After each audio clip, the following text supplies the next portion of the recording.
महानायक social welfare फाउंडेशनच्या वतीने बुक डोनेशन ड्राईव्ह या नावाने नाविन्यपूर्ण उपक्रम राबविला जात आहे।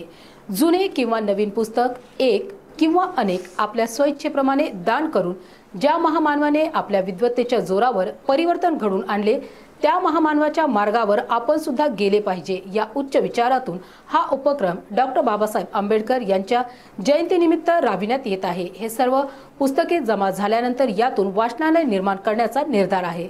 याकरिता दानवीर यांनी आम्रपाली बुद्धविहार शिवाजीनगर येथे पुस्तक दान करावे। साळवे परिवाराने आम्रपाली बुद्धविहार शिवाजीनगर येथे पुस्तक दान करून ज्ञानदानामध्ये खारीचा वाटा उचलला आहे। आपणही या ज्ञानदानाच्या उपक्रमात सहभागी होऊन ज्ञानाच्या प्रकाशाने जगातील अज्ञानरूपी अंधकार दूर करण्यास मदत करू शकतात। मला सुद्धा फळ द्या, माझ्या लेकीची काही